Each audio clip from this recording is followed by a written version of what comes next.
When desperate mother Clara McKenna approaches widower Thomas Hartwell's door in the bitter winter of 1885, she intends to leave her baby and disappear into the night, but he opens the door before she can flee, seeing both the basket and the broken woman who placed it there. Instead of turning them away, this grieving man makes a choice that will scandalize the entire town and change 3 lives forever. But when the authorities come to tear them apart, will their newfound family survive the reckoning? The angry man's fist crashed against the wooden door so hard that baby James woke up screaming. Clara pressed her back against the cold wall, holding her son tight as heavy boots stomped closer to their hiding spot behind the old church. "I know you're in there, Clara McKenna." Mr. Peterson's voice cut through the night air like a rusty knife.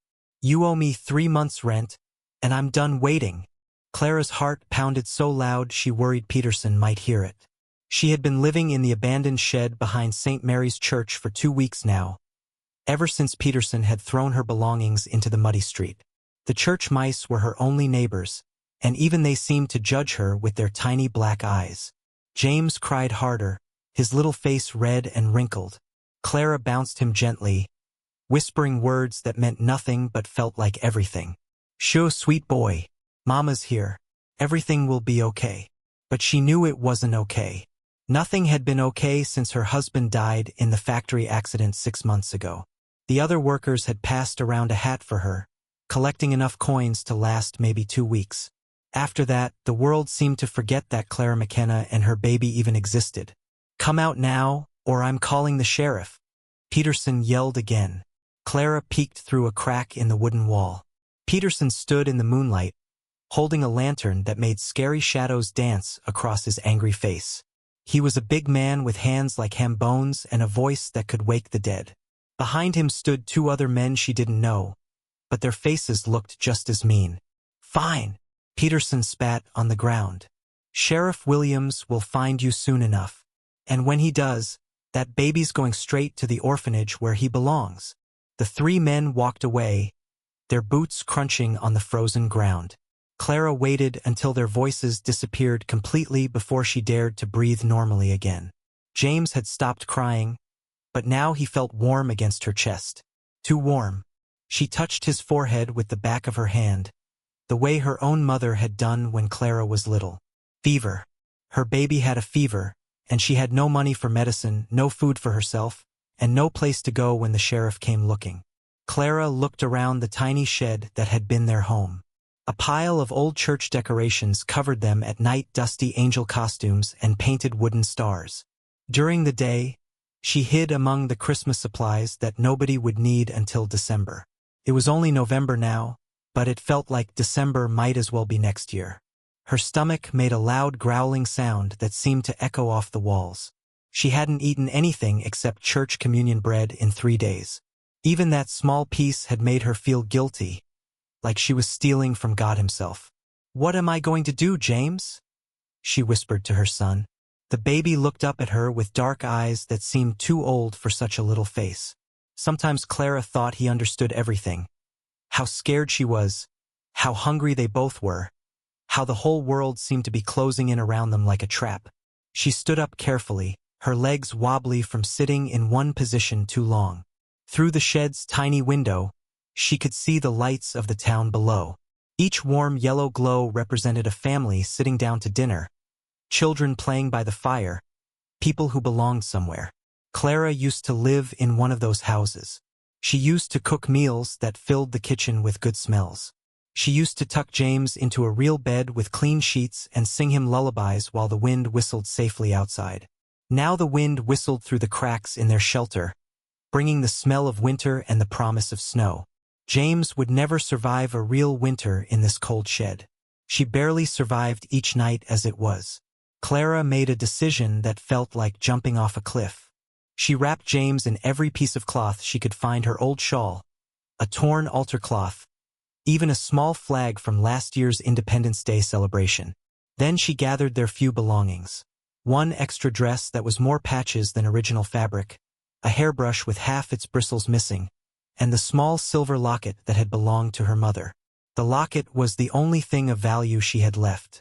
She'd thought about selling it a dozen times, but something always stopped her. Maybe because it held a tiny picture of her parents on their wedding day, back when the world was full of possibilities instead of problems.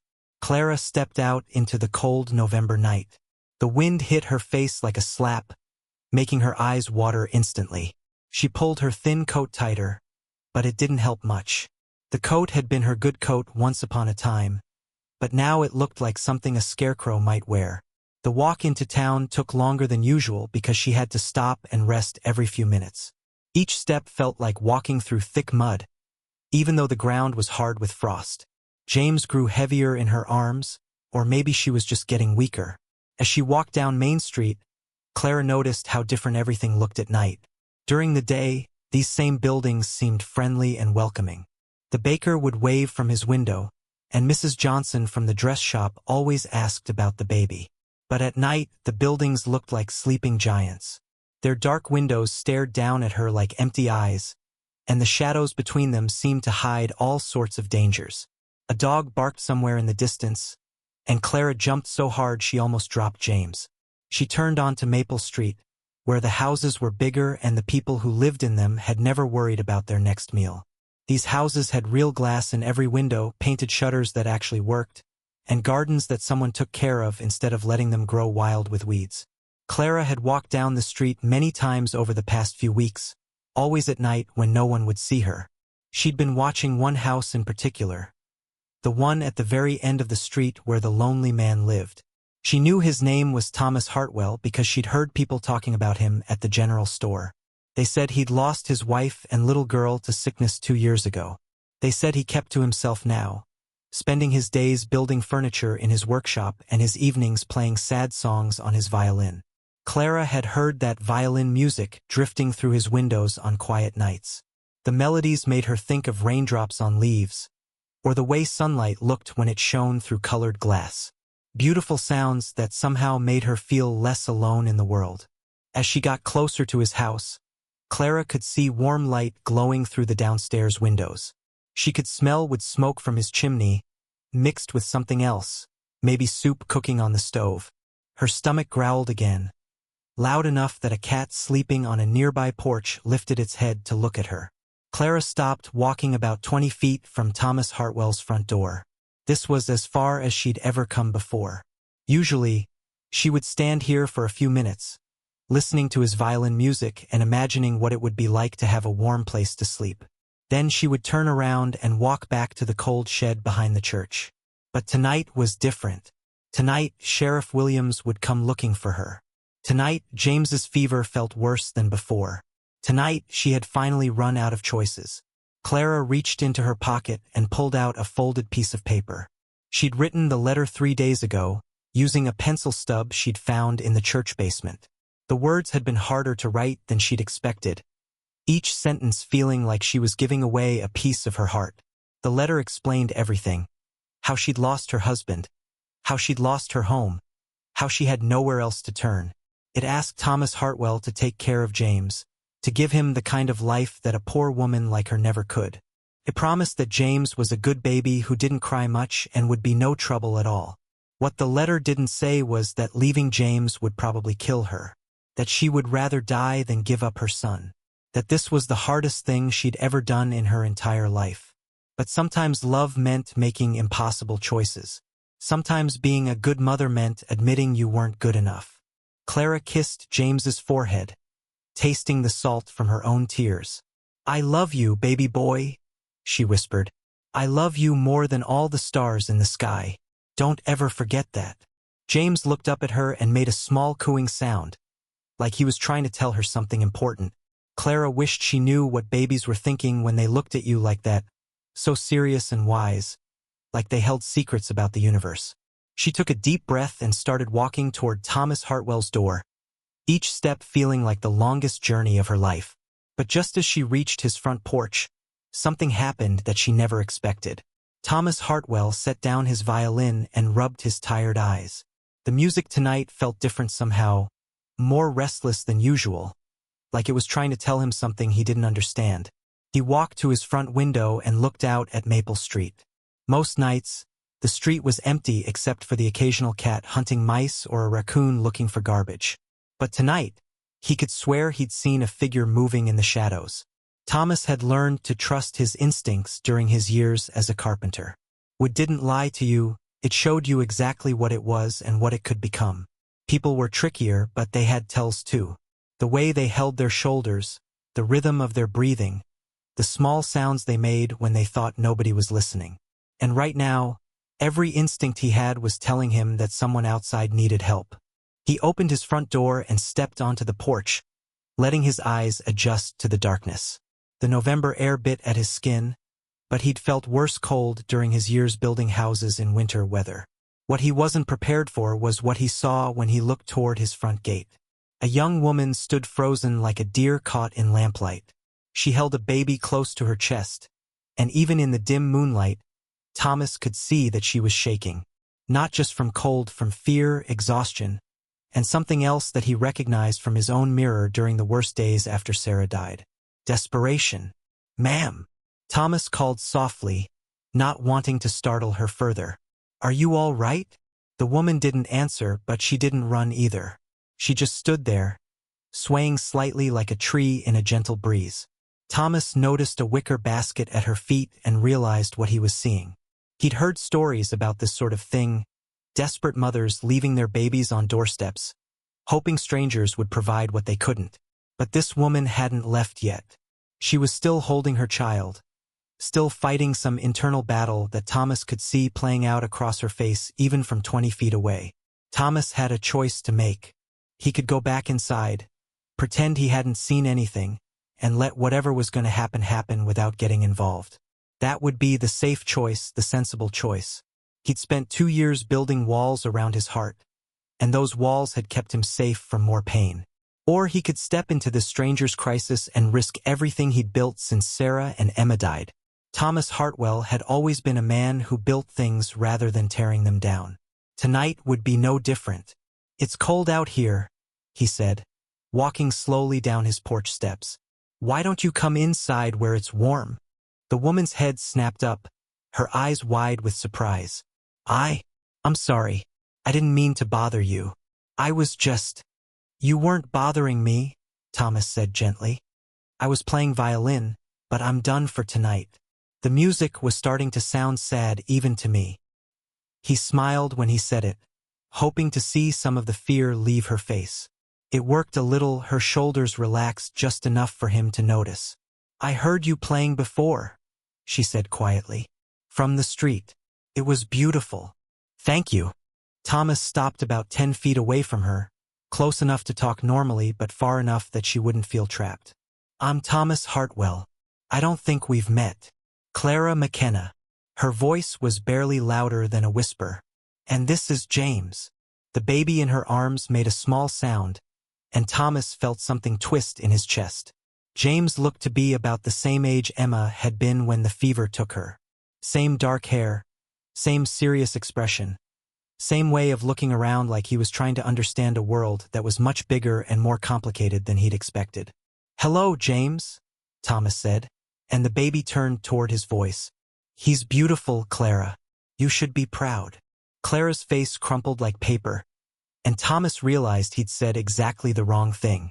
Tears started rolling down her cheeks, and she clutched James tighter against her chest. "I can't," she said, her voice breaking. "I can't be proud of anything anymore. I can't take care of him. I can't even take care of myself. I thought maybe—" She gestured toward the basket at her feet, and Thomas understood. He also understood that she hadn't been able to go through with it, which told him more about Clara McKenna than any conversation could. "When did you last eat?" Thomas asked. The question seemed to surprise her. It doesn't matter. James needs." "When, Clara?" She looked down at her feet. 3 days ago. Maybe 4. The days sort of run together when you're hungry," Thomas finished for her. "Come on." He started walking back toward his house, then stopped when he realized she wasn't following. Clara stood exactly where she'd been, holding James and staring at Thomas like he'd started speaking a foreign language. "I can't," she said. "I don't have any money. I can't pay you for food or shelter or anything else. I don't even have anything to trade except—" She touched something around her neck, a small locket that caught the moonlight. And I can't give this up. It was my mother's. Thomas felt his heart break a little. How long had it been since someone had shown him this kind of honesty? In his experience, most people spent their energy trying to convince you they were better off than they really were. Clara was doing the opposite, laying out her poverty like she was apologizing for existing. I'm not asking for payment, Thomas said. I'm asking if you and James would like some soup and a warm place to sit down. But why? Clara's voice was full of confusion. Why would you help someone you don't even know? Thomas thought about that question.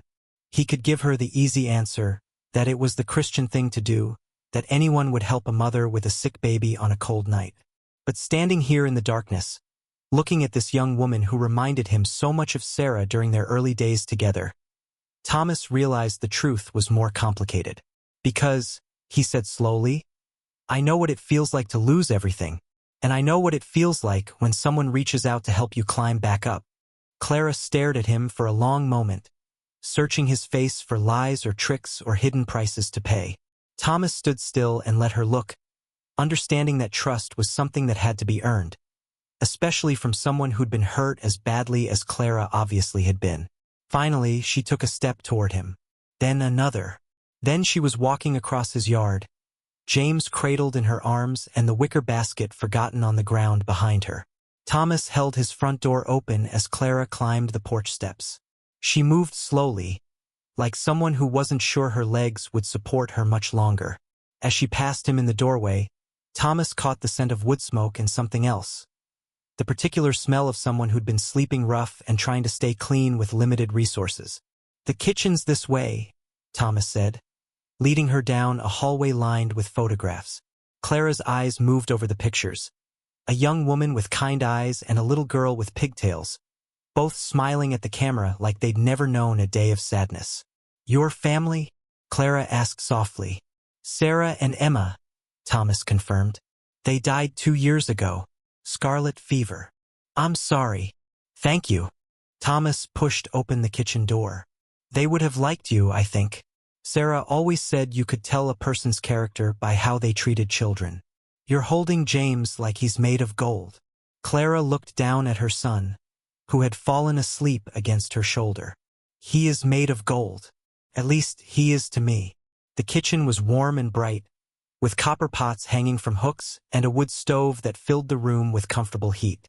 A pot of soup simmered on one of the burners, filling the air with the smell of vegetables and herbs. Clara's stomach growled so loudly that Thomas pretended not to hear it. Sit, Thomas said, pulling out a chair at the kitchen table. Let me fix you a bowl. Clara sat down carefully, still holding James. She looked around the kitchen like she was trying to memorize every detail. The clean dishes drying on the counter, the jar of cookies next to the window, the calendar on the wall with neat handwriting marking important dates.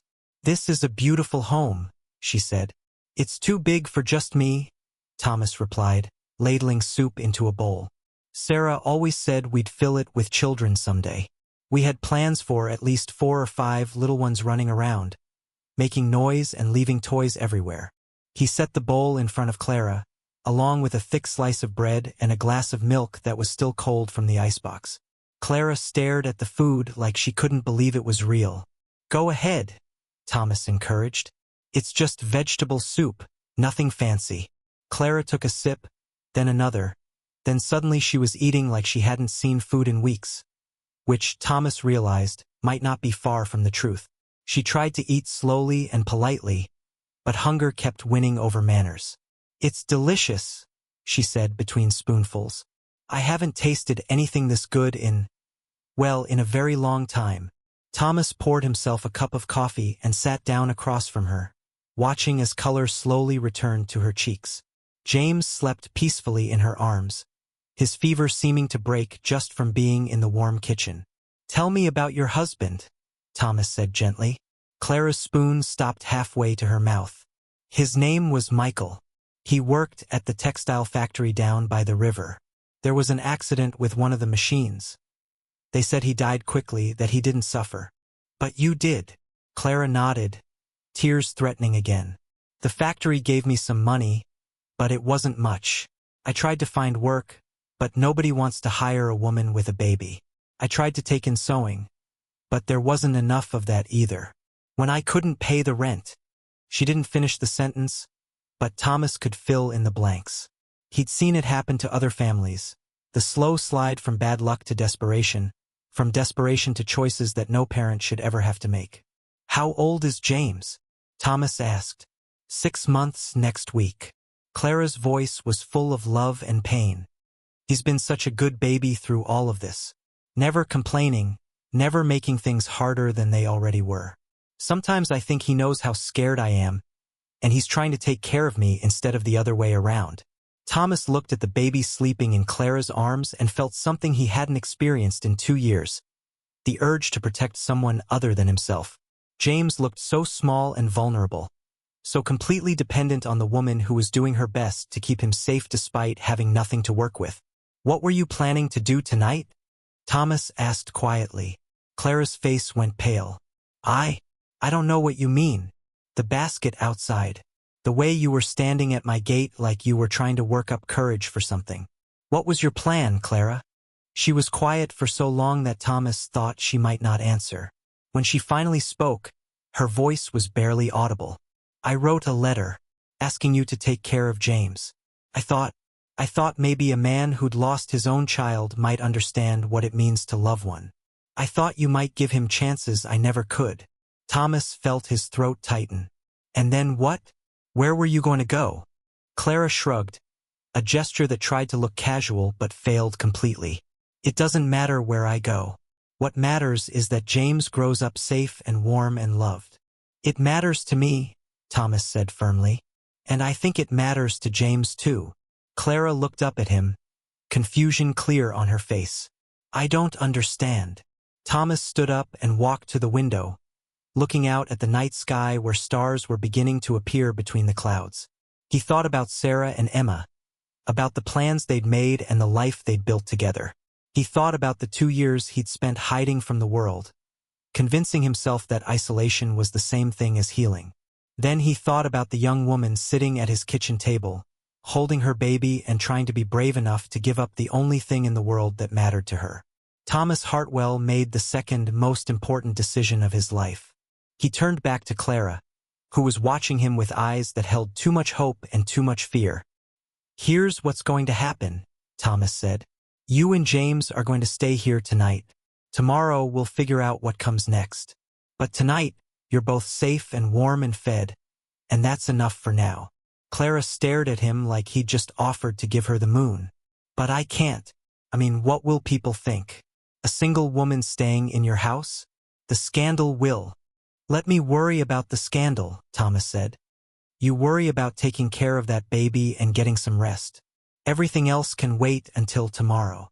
But even as he said it, Thomas knew that tomorrow would bring its own challenges. Small towns had long memories and sharp tongues, and a widower taking in a desperate young mother would give them plenty to talk about. What Thomas didn't know was that some of those tongues belonged to people with official power, and they were already sharpening their knives. The baby's cry pierced the morning silence like a church bell calling sinners to prayer. Thomas jolted awake in his chair by the dying fire, his neck stiff from sleeping upright. Through the thin walls, he could hear Clara's soft voice trying to calm little James, but the infant's wails only grew louder. Thomas rubbed his eyes and stood slowly. 3 days had passed since he'd invited them inside, and already his quiet house felt different. The smell of bread baking, wet diapers hanging by the fire, a woman's gentle humming drifting from the kitchen. Changes that both comforted and terrified him. He knocked softly on the bedroom door. Clara? Is everything all right? He won't stop crying, came her muffled reply. I think he might be sick. Thomas pushed open the door and found Clara sitting on the edge of the bed, bouncing James in her arms. Her hair hung loose around her shoulders, and dark circles shadowed her eyes. She looked up at him with the desperate expression of a mother who'd been awake all night. May I? Thomas asked, extending his arms. Clara hesitated, then handed over the baby. James was burning with fever, his tiny face red and scrunched with pain. Thomas felt the familiar stab of memory. Emma had been sick like this just before. "We need to get him to Doc Miller," Thomas said quickly, pushing away the dark thoughts. Now. The walk to town took forever. Thomas carried James while Clara stumbled beside him, weak from hunger and worry. The early morning streets were empty except for Mr. Patterson opening his bakery and Mrs. Chun hanging laundry behind the general store. Doc Miller lived above his office on Main Street. Thomas pounded on the door until the old doctor appeared in his nightshirt, grumbling about early visitors. But when he saw the sick baby, his manner changed completely. "Bring him upstairs," Doc Miller commanded. "Lay him on the table." The next hour felt like a lifetime. Doc Miller examined James carefully, listening to his breathing, checking his throat, feeling for swollen spots. Clara stood pressed against the wall, her hands clasped so tightly her knuckles were white. "It's not scarlet fever," Doc Miller finally announced. Thomas felt his knees go weak with relief. Just a bad cold that settled in his chest. Common in babies this young. "Will he be all right?" Clara whispered. "With proper care, yes. But he needs to stay warm and dry. And you, young lady," he pointed at Clara, "need to eat more. Can't take care of a baby if you're falling down from hunger." Doc Miller prepared a bottle of medicine and gave Thomas instructions for James's care. As they prepared to leave, the doctor pulled Thomas aside. "That baby's lucky to have you both," Doc Miller said quietly. "But you should know. People are talking. Mrs. Brennan was in here yesterday asking questions about the strange woman living at your house." Thomas felt his jaw tighten. "What kind of questions?" "The kind that make trouble for decent folks. Just be careful, Thomas. Some people got nothing better to do than stick their noses where they don't belong." The walk home was slower than the trip to town. James slept peacefully in Thomas's arms, his fever already starting to break thanks to Doc Miller's medicine. Clara walked beside them in silence, but Thomas could feel her worry like heat from a fire. Back at the house, Thomas settled James in his crib while Clara prepared a warm bath to help with the baby's congestion. As she worked, Thomas noticed how naturally she moved around his home, as if she'd always belonged there. "Clara," he said as she tested the water temperature with her elbow. "Doc Miller said people are talking about us." Her hands stilled. "I know. I've seen the looks when I go to the market. Heard the whispers when I walk past the church." She straightened up, meeting his eyes. "Maybe it would be better if James and I moved on, found somewhere else to go. Is that what you want?" Clara was quiet for a long moment. "What I want doesn't matter. What matters is what's right." "And what's right?" "I don't know anymore." She lifted James from his crib and carried him to the basin. "I used to think I knew the difference between right and wrong. But nothing's been simple since James was born." Thomas watched her bathe the baby with gentle, practiced movements. James gurgled happily in the warm water, his fever completely gone now. The sight of them together, mother and child, safe and content, made something tight in Thomas's chest loosen. "Tell me about his father," Thomas said quietly. Clara's hands paused in their washing. "Why?" "Because I want to understand. Because if we're going to make this work, I need to know what we're dealing with." Clara was silent for so long that Thomas thought she wouldn't answer. Then, still focused on bathing James, she began to speak. "His name was Michael O'Brien. He worked at the railroad, laying track for the new line coming through town." Her voice was steady, but Thomas could hear the pain underneath. "He was kind to me, made me laugh, promised we'd be married as soon as he saved enough money for a proper wedding." She lifted James from the water and wrapped him in a soft towel. "But when I told him about the baby, everything changed. He said he wasn't ready to be a father. Said he had opportunities out west, chances for a better life. He left on the next train and never looked back." "I'm sorry," Thomas said, meaning it. "I was so angry at first. Angry at him, angry at myself, angry at God. But then James was born, and all that anger just melted away. How could I stay angry when I had this perfect little person depending on me?" She carried James to the rocking chair by the window and began feeding him from a bottle. The problem was, nobody else saw it that way. My landlord said I was bringing shame to his building. The church ladies whispered behind their fans. Even the women at the laundry where I worked started treating me different. Thomas pulled up a chair beside her. You don't have to explain yourself to anyone, Clara. Not to me, not to them, not to anybody. But I do, she insisted. Because people judge. And their judgment affects not just me, but James too. What kind of life will he have if people always think less of him because of how he came into the world?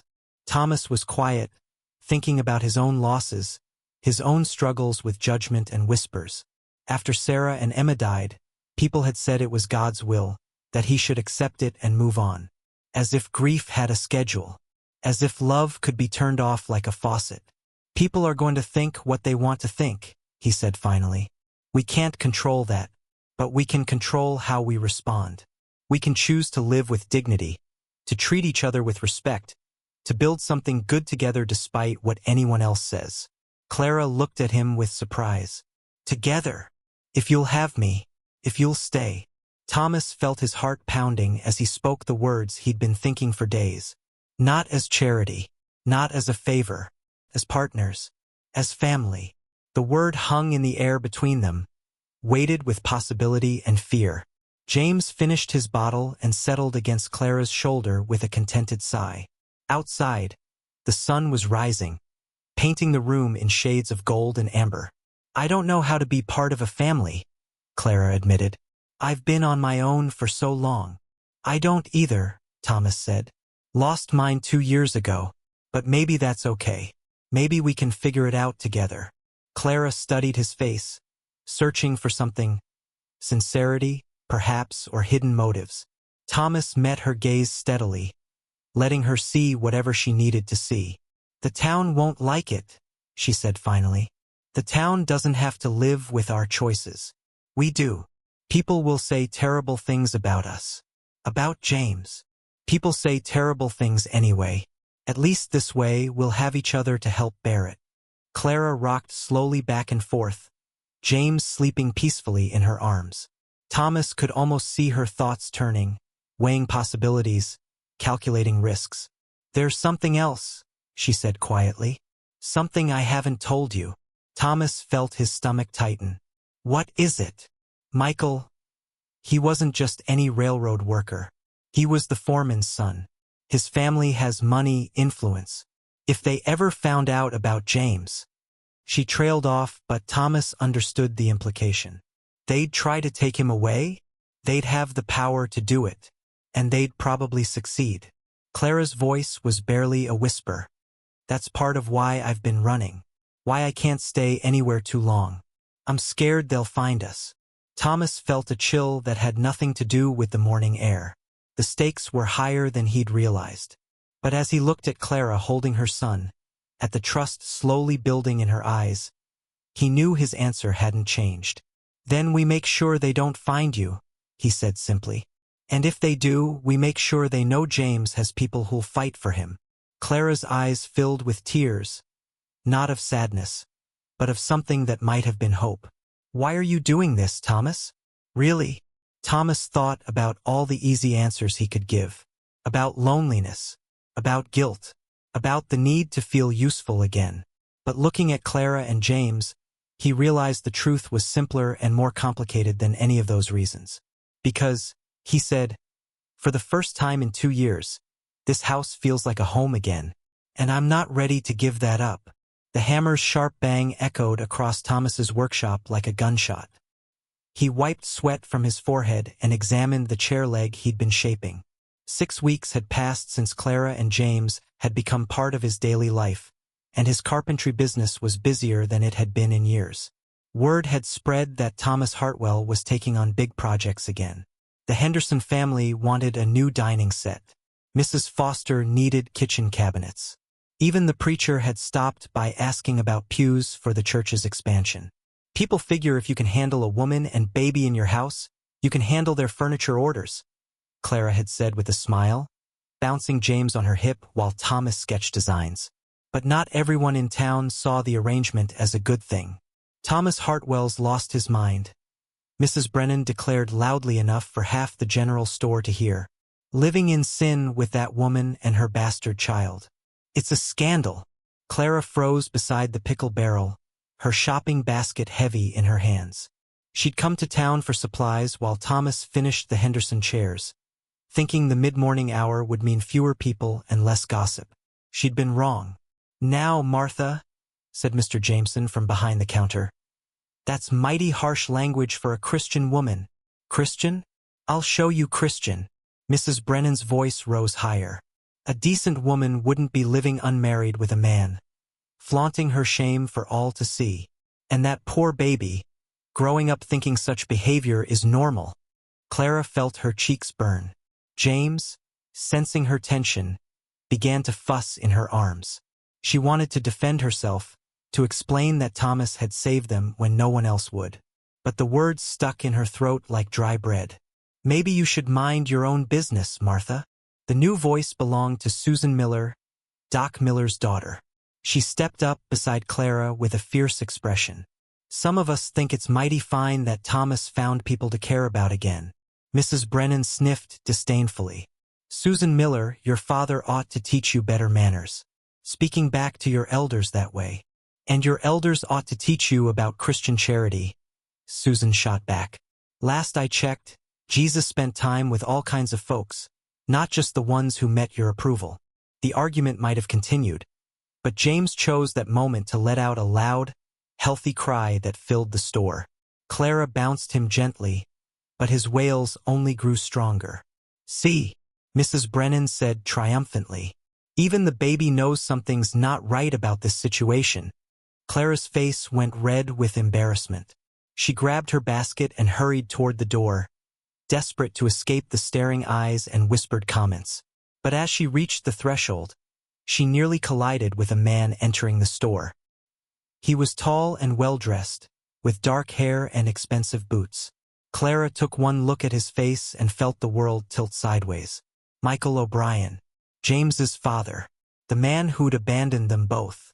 Well, Michael said, his voice carrying the same charming tone that had once made Clara's heart flutter. "Clara McKenna, I heard you might be in this area." Clara's mouth went dry. James was still crying, and every person in the store was watching the scene unfold. "Michael," she managed to whisper, "what are you doing here?" "Looking for you, of course." His eyes moved to the baby in her arms, and something flickered across his face. Surprise? Maybe, or recognition. "Is this my son?" The store fell completely silent. Even James stopped crying, as if sensing the importance of the moment. Clara clutched him closer, her mind racing. How had Michael found them? What did he want? "He's my son," Clara said firmly. "You made it clear you wanted nothing to do with him." Michael's expression softened, and for a moment he looked like the man Clara had once thought she loved. "I was young and scared, Clara. I made mistakes, but things are different now. I have money, position. I can provide for him properly." "Properly?"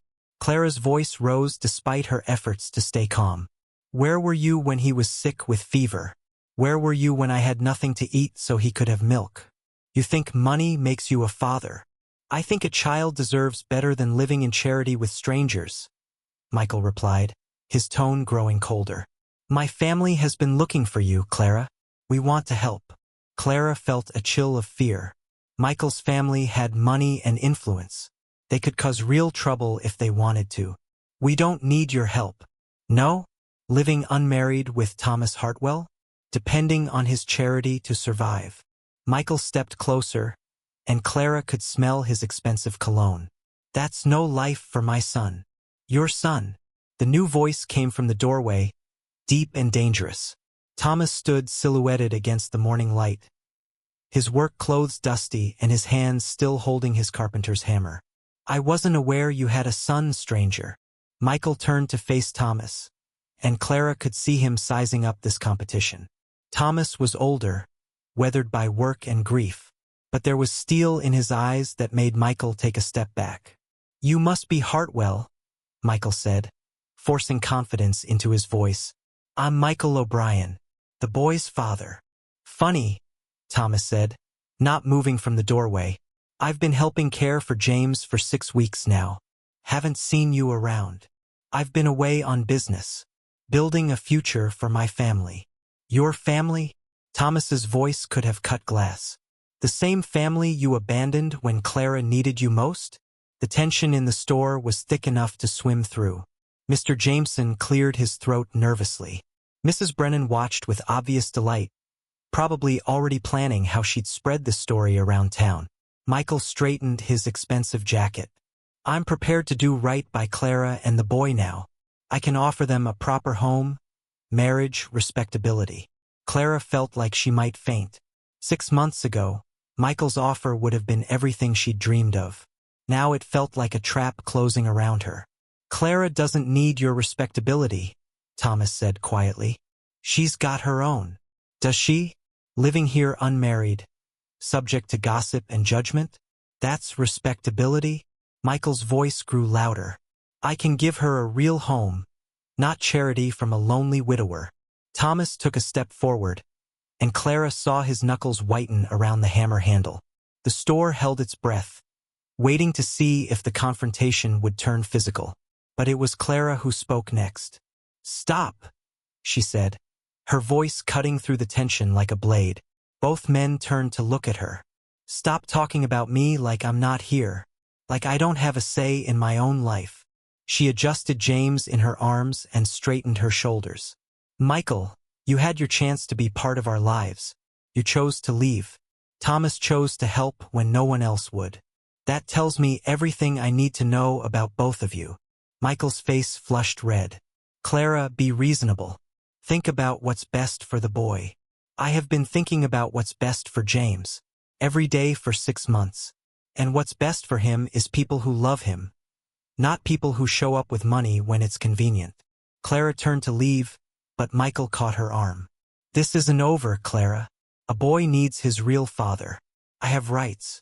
Your only right, Thomas said, moving closer, is to leave them alone, like you've been doing. Michael released Clara's arm but didn't back down. We'll see about that. My family has lawyers, Hartwell. Influence. We'll get what's ours. The boy isn't yours, Thomas said flatly. He's Clara's, and she's made her choice. Michael looked between them, his face dark with anger and frustration. This isn't finished, he said finally. Then he pushed past Thomas and out of the store, leaving the scent of expensive cologne and unspoken threats behind him. The store erupted in whispers the moment Michael was gone. Clara felt dizzy and sick. James had started crying again, picking up on her distress. Come on, Thomas said gently, taking her arm. Let's go home. They walked back to Thomas's house in silence, Clara's mind spinning with worry. Michael's return changed everything. His family did have money and lawyers. They could make real trouble, especially if they painted Clara as an unfit mother living in sin. Back at the house, Thomas helped Clara settle James for his nap. Then they sat at the kitchen table, the weight of the confrontation heavy between them. He'll be back, Clara said quietly. With lawyers, like he said, they could take James away from me. Thomas reached across the table and took her hand. Not if we don't let them. How can we stop them? You heard what he said about money and influence. Thomas was quiet for a moment, thinking. There might be a way, he said finally. But you won't like it. Clara looked up at him. What do you mean? We could get married. Really married. That would give James a legal father, make our family legitimate in the eyes of the law. It would be much harder for Michael's family to challenge a married couple for custody. Clara stared at him. Thomas, you can't marry me just to protect James. That's not fair to you. Who says it would only be for James? The words hung in the air between them. Clara felt her heart start beating faster. What are you saying? Thomas stood up and walked to the window, looking out at the garden where Clara had been teaching James to walk among the flowers. I'm saying that somewhere in the past 6 weeks, this stopped being about charity or kindness. I'm saying I care about you, Clara. Both of you. More than I thought I could care about anyone again. Clara felt tears prick her eyes. Thomas, I know it's complicated. I know people will say we're only marrying because of Michael's threats. But I also know that I don't want to lose you. Either of you. He turned back to face her. So I'm asking, Clara McKenna. Not because of Michael O'Brien or his family's lawyers. Not because of what the town thinks. But because I love you and James, and I want us to be a real family. Will you marry me? Clara looked at this man who had opened his door to strangers, who had defended her in front of the whole town, who was now offering her his name and protection and love. 6 months ago she'd been desperate and alone. Now she had choices to make that would shape not just her future, but James's as well.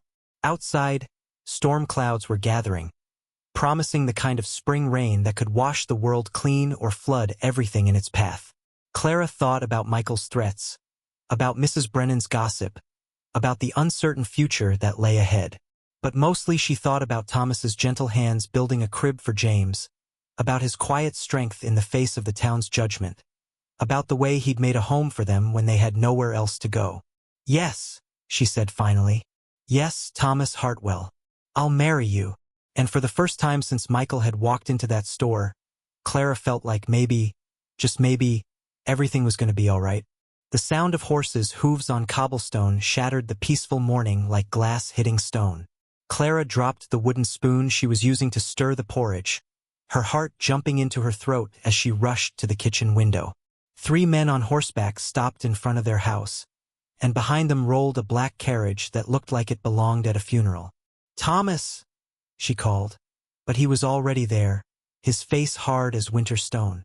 A woman stepped out of the carriage wearing a dress so black it seemed to swallow light.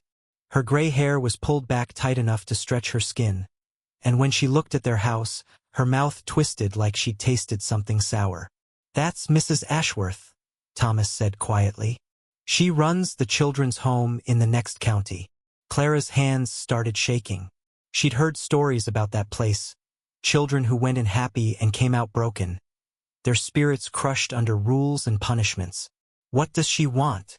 Before Thomas could answer, heavy fists pounded on their front door. The sound echoed through the house like thunder, making baby James start crying in his crib upstairs. Thomas squeezed Clara's shoulder. "Whatever happens, remember, you belong here, both of you." But when he opened the door, Clara felt like she was falling into a deep, dark hole. Mrs. Ashworth pushed past Thomas without being invited in.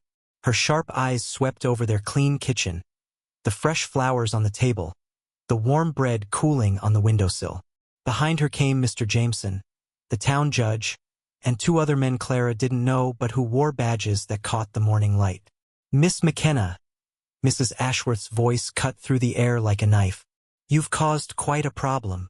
Clara lifted her chin, even though her knees felt like water. "I don't understand." "Oh, I think you do." Mrs. Ashworth pulled out a leather folder thick with papers.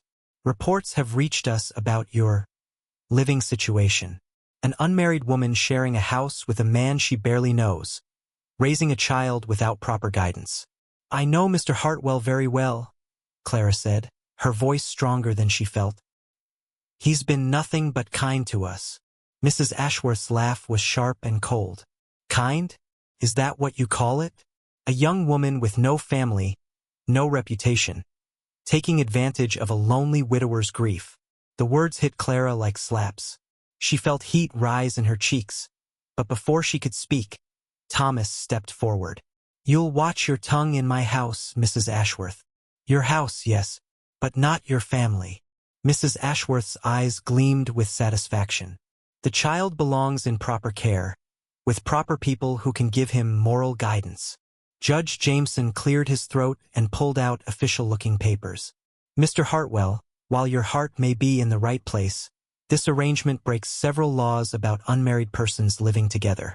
And Miss McKenna." He looked at Clara with something that might have been pity. "You have no legal right to keep this child if the court decides he'd be better elsewhere." Clara felt the room spinning around her. The same helpless feeling she'd had when the landlord threw her out, when the church ladies whispered behind their hands, when the world kept telling her she wasn't good enough, wasn't worthy, wasn't fit to make her own choices. But then James cried again upstairs, and something fierce and protective rose up in her chest like a fire. "He's my son," she said. her voice cutting through their legal talk. I carried him for 9 months. I felt his first kick, heard his first cry. I fed him with my own body, rocked him through every sick night, sung him to sleep when storms scared him. Mrs. Ashworth waved her hand like Clara's words were annoying flies. Any woman can birth a child. It takes more than that to raise one properly. Then tell me what properly means, Clara shot back, surprising everyone including herself. Does it mean having money? Because I've seen rich children who are cruel and spoiled. Does it mean being married? Because I've seen married women who ignore their babies or worse. She took a step forward, and Mrs. Ashworth actually stepped back. Does it mean following rules made by people who've never gone hungry, never been thrown out in the cold, never had to choose between eating and keeping their child warm? Clara's voice was rising now, years of quiet desperation turning into righteous anger. Because if that's what proper means, then I'm proud to be improper. The room fell silent except for the ticking of Thomas's grandfather clock and James's soft crying upstairs. Clara could hear her own heartbeat thundering in her ears. One of the badge-wearing men shifted uncomfortably.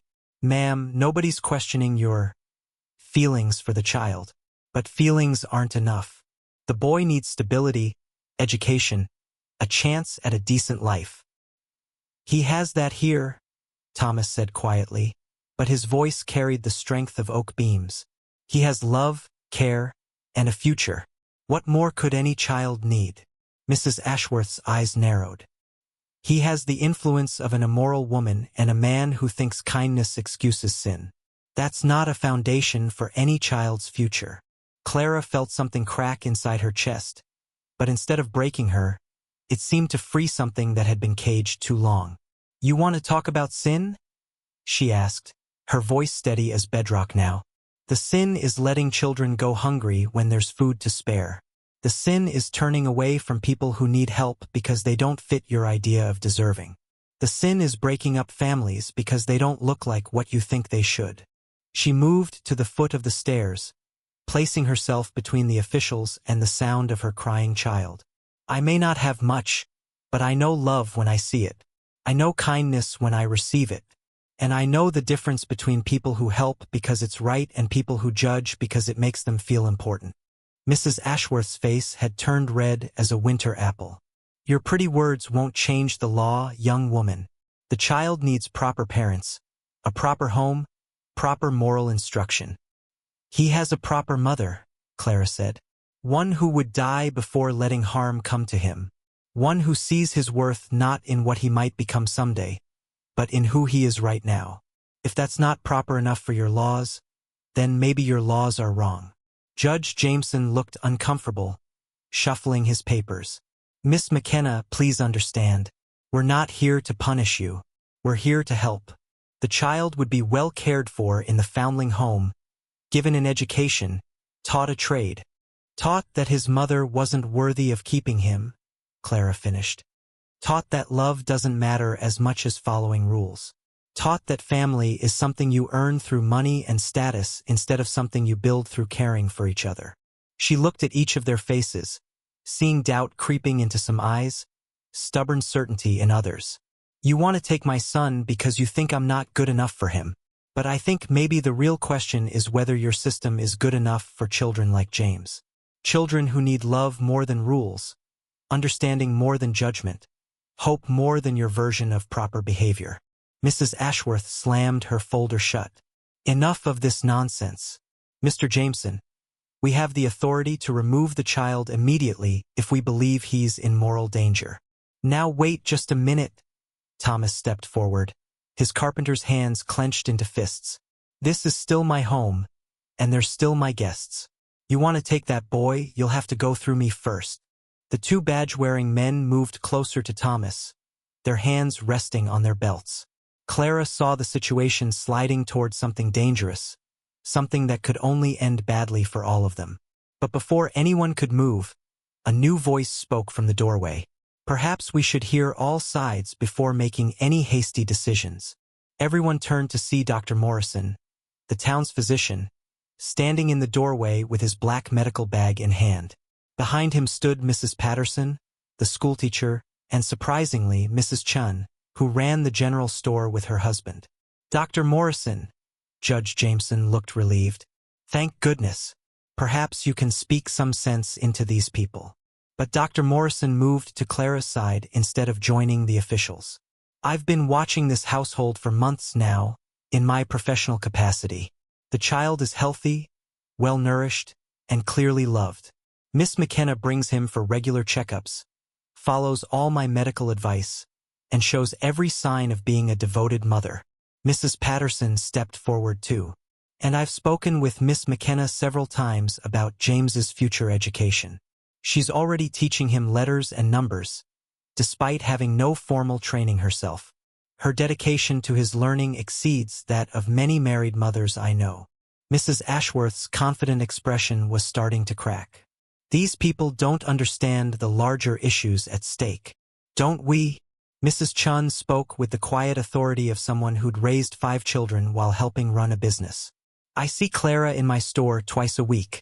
She spends carefully, buys nutritious food for the baby before anything for herself, and treats everyone with respect and kindness. If that's not proper behavior, I don't know what is. Clara felt tears threatening, but they were different tears now, tears of gratitude instead of despair.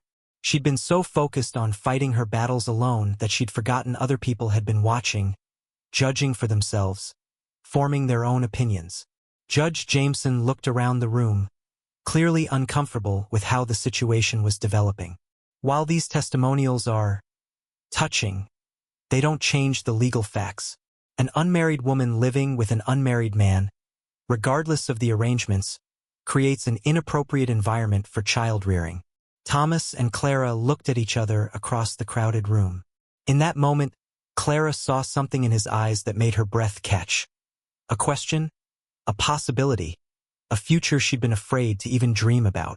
Then maybe, Thomas said slowly, never taking his eyes off Clara's face, it's time to change that situation. Clara's heart stopped beating for what felt like a full minute. The crowded room faded away until there was only Thomas's face, his steady gray eyes holding a question that could change everything or destroy what little they'd built together. Thomas, she whispered, afraid to hope, afraid to assume, afraid to breathe too loudly and break whatever spell was weaving itself between them. But Mrs. Ashworth's sharp voice cut through the moment like an axe through kindling. Oh, how convenient. Faced with losing the child, suddenly you're ready to make it legal? Do you really think we're that foolish? Judge Jameson frowned, his legal mind working through the implications. Mr. Hartwell, if you're suggesting what I think you're suggesting, it would need to be done properly, with proper time for bans to be posted, proper investigation into both parties' backgrounds. How much time? Thomas asked, still looking at Clara. At least 6 weeks for the bans alone, then additional time for background checks, character references. The judge shuffled through his papers. 3 months minimum, possibly longer given the unusual circumstances. Mrs. Ashworth smiled like a cat who'd cornered a mouse. During which time the child would need to be placed in protective custody. We can't leave him in this questionable situation while waiting to see if you two can make your arrangement legal. Clara felt the walls closing in again. 3 months without James? 3 months of not knowing if he was safe, if he was crying for her, if he understood why his mama had disappeared? The thought made her physically sick. There has to be another way, Dr. Morrison said, adjusting his spectacles. Surely the court can see that removing a healthy, happy child from loving care serves no one's best interests.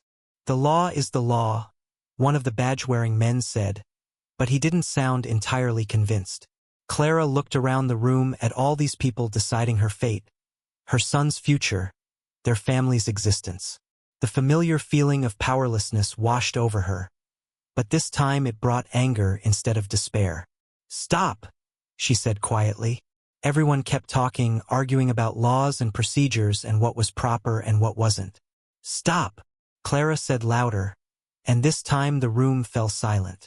She moved to the center of the room, feeling every eye on her. But for the first time in her life, she didn't shrink under the attention. You're all talking about us like we can't speak for ourselves, like we're children who need other people to decide what's best for us. Her voice grew stronger with each word. But we're not children. We're adults who've been taking care of ourselves and each other just fine. Mrs. Ashworth opened her mouth to interrupt, but Clara held up her hand. I know what you think of me. You think I'm a fallen woman who trapped a good man with her problems. You think I'm using him for security and he's using me for other things. Clara's cheeks burned, but she pushed forward. But you're wrong about both of us. She turned to face Thomas directly. Thomas Hartwell is the most honorable man I've ever known. He opened his door to strangers, shared his home with people who had nothing to offer in return, and never once made me feel like I owed him anything more than common courtesy and shared household duties. Thomas's face softened, but Clara wasn't done. And I'm not the helpless victim you think I am. Yes, I was desperate when I came here. Yes, I needed help. But I've worked for everything we have. I've cooked, cleaned, mended, gardened, and helped however I could. I've learned carpentry, bookkeeping, and how to manage a household properly. I'm not a burden. I'm a partner. Mrs. Patterson nodded approvingly. I've seen the work Clara does. She's transformed that house into a real home. A home built on sin, Mrs. Ashworth snapped. No, Clara said firmly. A home built on kindness, mutual respect, and genuine care. If that's sin in your book, then I'm proud to be a sinner. She walked over to where Thomas stood, taking his rough carpenter's hands in hers. But if getting married will protect James, if it will keep our family together, then I have something to ask you, Thomas Hartwell. The room held its breath. Clara dropped to one knee, still holding Thomas's hands, her eyes never leaving his face. Will you marry me? Not because the law says we have to, not because these people think we should, but because what we've built together is worth making official. Because our little family, all three of us, deserves to be protected and recognized. Thomas stared down at her, his mouth slightly open, clearly not having expected this turn of events. Around them, she heard Mrs. Chun whisper, "Oh my stars." And even Judge Jameson cleared his throat uncomfortably. Clara, Thomas said softly, you don't have to. Yes, I do, she interrupted. Because I want to. Because these past months have been the happiest of my life. Because you've shown me what it feels like to be valued, respected, and cared for. Because you sing James to sleep with that old violin. And you've taught me that I'm capable of more than I ever imagined. She squeezed his hands tighter. Because I love you, Thomas Hartwell. Not just because you saved us, but because of who you are. Because you see beauty in broken things and believe people deserve second chances. Because you make me want to be the best version of myself. Thomas pulled her to her feet, his eyes suspiciously bright. Clara McKenna, he said, his voice rough with emotion. I thought I'd never love anyone again after Sarah died. I thought my heart was too broken, too buried under grief to ever feel alive again. He cupped her face in his hands, oblivious to their audience. But you and James brought light back into my dark house. You brought laughter and warmth and the sound of family. You brought hope. Mrs. Ashworth made a disgusted noise, but Thomas ignored her completely.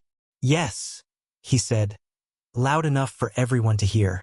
Yes, I'll marry you, Clara McKenna. Today, if possible. This minute, if we can find someone to perform the ceremony. Judge Jameson stepped forward, looking thoughtful. Actually, as a magistrate, I'm authorized to perform marriages in emergency circumstances. And given the unusual situation, this might qualify.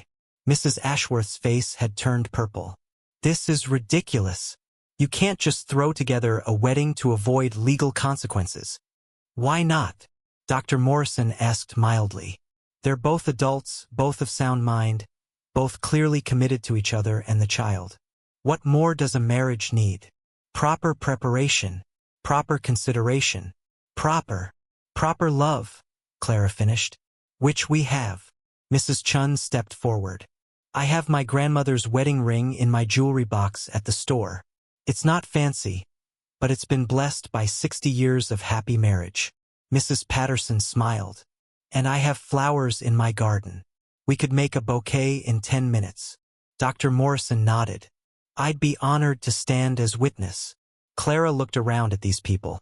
Some she'd known for months, others she'd barely met, who were offering to help create something beautiful in the middle of what had started as an ugly confrontation.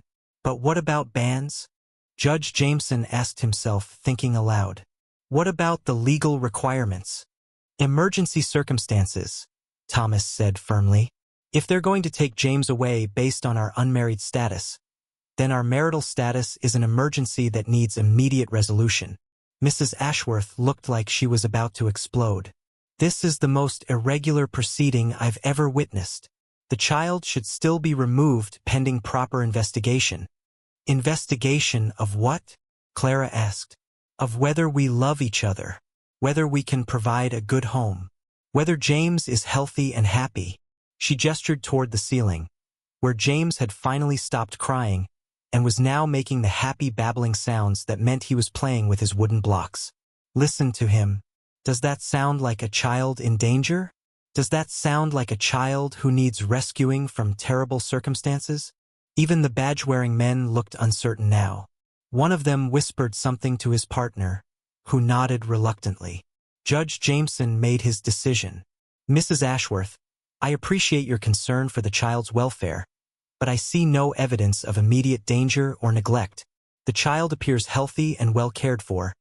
The home is clean and stable, and the adults are clearly committed to his welfare. But the unmarried cohabitation will be resolved within the hour if Mr. Hartwell and Miss McKenna are serious about their intentions. Thomas squeezed Clara's hand. We're serious. Then let's make this official, Judge Jameson said, his official manner softening into something almost festive. Mrs. Chun, if you could fetch that ring? Mrs. Patterson, those flowers? Dr. Morrison, if you and the other gentlemen could serve as witnesses. Mrs. Ashworth looked around the room at all the smiling faces, her authority crumbling like old plaster. This is highly irregular, she muttered. So is love, Clara said gently. So is kindness. So is family that doesn't fit the usual mold. But irregular doesn't mean wrong. As people bustled around preparing for an impromptu wedding, Thomas pulled Clara aside. Are you sure about this? He asked quietly. I don't want you to feel pressured. We could find another way to fight for James. Clara looked into his eyes, seeing the same quiet strength that had first drawn her to trust him. Thomas, I've been sure about this for weeks. I was just too scared to admit it, even to myself. Scared of what? Scared that I was confusing gratitude with love. Scared that you were just being kind. Scared that I didn't deserve the happiness I felt when I was with you. She smiled, feeling lighter than she had in years. But I'm not scared anymore. I know the difference between gratitude and love, between kindness and affection, between deserving and simply being blessed. Thomas kissed her forehead gently. Then let's get married, Clara. Let's make our family official and legal and unbreakable. As Mrs. Chun returned with a simple gold band and Mrs. Patterson arrived with an armful of late summer flowers, Clara felt a deep sense of rightness settle over her. This wasn't how she'd ever imagined getting married. In her kitchen, wearing an everyday dress with officials and strangers as witnesses, but it was perfect in its own way. Because it was real. Because it was chosen. Because it was built on the solid foundation of mutual respect, genuine affection, and shared commitment to building something beautiful together. And as Judge Jameson began the simple ceremony that would make them legally a family, Clara heard James laughing upstairs and knew that sometimes the most important victories come disguised as emergencies, and the most beautiful beginnings grow from the most desperate moments. The circle was closing, but it was growing larger, not smaller. And for the first time in her life, Clara McKenna was about to become exactly who she was meant to be. A man's angry shouts woke Clara before dawn. She jumped from bed, her heart beating fast like a drum. Through the window, she saw orange flames eating the miller's barn across the street. Thomas was already pulling on his boots. Fire, he called, grabbing buckets from the kitchen. The whole street might burn. Clara wrapped James in a blanket and ran outside. Men formed lines, passing water buckets from hand to hand. Women grabbed children and precious things from their homes. The summer heat made everything worse. Drywood burned like paper. Clara, Mrs. Patterson called from next door. Take my baby too. I must help my husband. Soon Clara held 2 babies while watching the terrible fire grow bigger. Sparks flew through the air like angry bees. The smell of smoke filled her nose and made her eyes water. What if the fire reached their house? What if they lost everything they had built together? Thomas worked with the other men, his shirt soaked with sweat. He moved fast, carrying heavy buckets, never stopping to rest. Clara saw how the other men trusted him now. They followed his directions about where to pour water. Even Mr. Jameson, who had once questioned Thomas about keeping Clara and James, worked beside him without complaint. But the fire was winning. "The wind is pushing it toward Main Street," someone yelled. Clara's stomach twisted with fear. Their house sat right in the fire's path. All the clothes she had sewn for James. The little wooden toys Thomas had carved. The garden where she grew vegetables for winter. Everything might disappear in smoke and ash. "We need more help," Thomas shouted. "Send someone to get the fire wagon from Millfield." Young Billy Murphy ran toward his horse. But Millfield was 5 miles away. Would help come in time? Clara noticed something strange. Mrs. Brennan, who usually spoke against her in the store, was helping other women move their things to safety. She even smiled at Clara when their eyes met. "Hard times show who people really are," Mrs. Brennan said, taking James so Clara could help carry water. "You've shown yourself to be good people." The words surprised Clara. For 2 years, she had faced whispers and cold looks from many people in town. Now, with danger all around, those same people worked beside her like old friends. The fire raged for 3 hours. Clara's arms ached from carrying buckets. Her dress was torn and dirty. James cried from the smoke and noise. But she kept working. Then something wonderful happened. "Look," Tommy Jenkins pointed down the road. "The fire wagon is coming." 6 horses pulled a red wagon filled with water and special tools for fighting fires. Men from Millfield jumped down and started working with their stronger pumps. Water shot from long hoses, reaching places the buckets could not. But even with help, they could not save the miller's barn. It fell down in a crash of burning wood and sparks. Clara covered the babies' faces to protect them from the flying ash. "At least no one got hurt," Thomas said, his face black with smoke. "Buildings can be replaced. People cannot." The fire was out by noon, but the excitement was not over. "Mr. Hartwell," Mayor Whitman called. "A word, please." Clara felt her old fears return. Officials asking to speak with Thomas never meant good news. She held James tighter and waited. "The town council met this morning," the mayor said in front of everyone. "We need a new fire chief. Someone who knows how to lead in dangerous times." Clara held her breath. Was this another way to cause trouble for their family? "We want you to take the job, Thomas. The pay is good and the town needs someone people trust." Thomas looked surprised.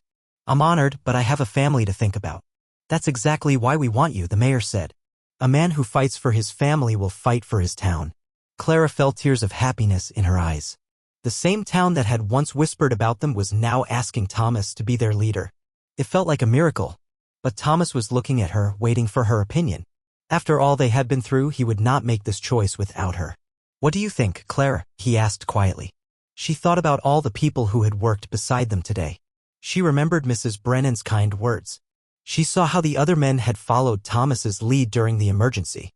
"I think," she said, her voice strong and clear, "that this town is lucky to have you." Thomas smiled and shook the mayor's hand. "I accept." The crowd cheered. People patted Thomas on the back and told Clara how proud they were of her husband. Even the children seemed excited about having a fire chief who lived right on their street. As evening came, Clara and Thomas sat on their porch watching the sunset. James played with wooden blocks at their feet. The smell of smoke still hung in the air, but it was mixed with the sweet smell of Clara's flowers. "Everything has changed," Clara said softly. "Not everything," Thomas replied, taking her hand. "We're still the same people we were this morning. But the town sees us differently now." Thomas nodded. "Sometimes it takes a crisis to show people what really matters." Clara understood what he meant. The fire had burned away more than just wood and hay. It had burned away the old judgments and fears that had kept the community divided. "Thomas," she said, "there's something I need to tell you." He turned to look at her, seeing something important in her eyes. "I'm going to have another baby." For a moment, Thomas was so surprised he could not speak. Then a huge smile spread across his face. "Another baby?" he whispered. "Yes. In the spring." Thomas picked her up and spun her around, both of them laughing like children. James clapped his hands, not understanding why his parents were so happy but enjoying their joy. "This calls for music," Thomas said, going inside to get his violin. As he played a gentle song in the evening air, Clara felt a peace she had never known before. Their family was growing. The town had accepted them. Thomas had important work to do. But even with all this happiness, Clara could not shake a small worry that hid in her heart. Change was coming fast now. Would their new life be strong enough to handle whatever challenges lay ahead? The answer would come sooner than she expected. Clara, wake up. Something's wrong with James. Thomas's frightened voice cut through Clara's sleep like a knife. She opened her eyes to see him holding their 3-year-old son, who was burning with fever and breathing in quick, shallow gasps. How long has he been like this? Clara asked, her hands shaking as she felt James's hot forehead. I found him this way just now. He was fine when we put him to bed. Clara's heart filled with terror. She had seen this fever before. It was the same sickness that had taken Thomas's first wife and daughter. The same disease that swept through towns like wildfire, taking children without warning. We need the doctor, she whispered. Thomas was already putting on his coat. I'll ride to Millfield. Doc Harrison will come. No, Clara said, her voice stronger now. You stay with James. I'll go. Clara, you're 6 months along with the baby. The roads are icy. And you're the fire chief. If something happens to you, who will lead the men? I can ride. I have to. Thomas wanted to argue, but he saw the determination in her eyes. This was not the frightened girl who had once stood on his doorstep. This was a mother fighting for her child. Clara dressed quickly and ran to the stable. Their horse, Buttercup, nickered softly as Clara saddled her with quick, sure movements. The winter wind bit through her heavy coat, but she hardly felt it. The ride to Millfield took forever. The frozen ground made Buttercup slip and slide. Clara's back ached from holding herself steady in the saddle. The baby in her belly seemed to sense her fear and kicked restlessly. Please, God, she prayed out loud. Don't take him. Not now. Not when we've found so much happiness. Dr. Harrison was eating breakfast when Clara pounded on his door. It's James, she gasped. High fever. Hard breathing. You have to come now. The old doctor took one look at her face and grabbed his medical bag. Hitch my wagon. We'll go together. The ride back seemed even longer. Clara told Dr. Harrison everything she could remember about James's symptoms. The doctor listened carefully, asking questions that showed how serious this might be. Has anyone else in town shown signs of illness? He asked. Not that I know of. Good. That means it might not be the fever that took Thomas's first family. Clara felt a tiny bit of hope, but she was still scared. When they reached the house, they found Thomas walking the floor with James in his arms, singing softly to keep the boy calm. Several neighbors had come to help. Mrs. Patterson was making tea. Mr. Collins had brought extra firewood for the stove. Even Mrs. Brennan was there, holding baby blankets ready for whatever the doctor might need. Dr. Harrison examined James carefully, listening to his chest with a special tube, looking in his throat, feeling his neck for swollen spots. It's not scarlet fever, he said finally. The room seemed to breathe again. It's a lung infection. Serious, but treatable if we work fast. For the next 3 days, Clara and Thomas took turns caring for James. They gave him medicine every few hours. They kept wet cloths on his forehead to cool the fever. They held him when he cried and sang to him when he slept. The neighbors helped in ways that surprised Clara. Mrs. Murphy brought soup every morning. The pastor's wife sat with James so Clara could rest. Even teenage boys offered to do chores around the house. Why is everyone being so kind? Clara asked Thomas on the second night. Because you rode through a snowstorm to get help for your son, he said. Because I've led them through 2 fires and a flood this year. Because we've become part of this community and they know we'd do the same for them. On the 4th morning, James opened his eyes and asked for water in a voice that sounded almost normal. Mama, he said, I'm hungry. Clara cried with relief. Thomas picked up his son and danced around the room. The worst was over. But that afternoon brought a different kind of surprise. A fancy carriage stopped in front of their house. Out stepped a well-dressed woman Clara had never seen before, followed by a man in an expensive suit. Mrs. Hartwell, the woman said when Clara opened the door. I'm Margaret McKenna. I believe I'm your sister-in-law. Clara felt the world spin around her. My husband had no family. He died in a factory accident. Your first husband, yes? Patrick McKenna was my brother. I've been searching for you and your son for 3 years.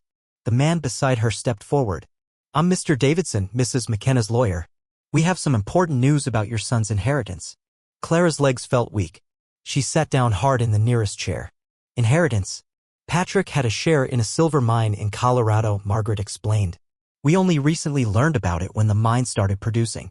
Your son James is entitled to a considerable sum of money. Clara could not believe what she was hearing. For years, she had struggled to feed and clothe James. Now this stranger was saying he was wealthy? How much money? Thomas asked quietly. Enough to live comfortably for the rest of your lives, Mr. Davidson said. Enough to send young James to the finest schools, to travel, to buy land, whatever you choose. Clara looked at Thomas, then at James, who was playing quietly with his toys, unaware that his life had just changed completely. There is one condition, Margaret continued. I would like James to spend summers with me in Boston. He should know his father's family and learn about his heritage. Clara felt her old fears rising. Would this wealthy woman try to take James away? Would she claim that a former poor woman was not fit to raise a rich child? I won't take him from you, Margaret said, seeming to read Clara's thoughts. I just want to be part of his life. Patrick would have wanted that.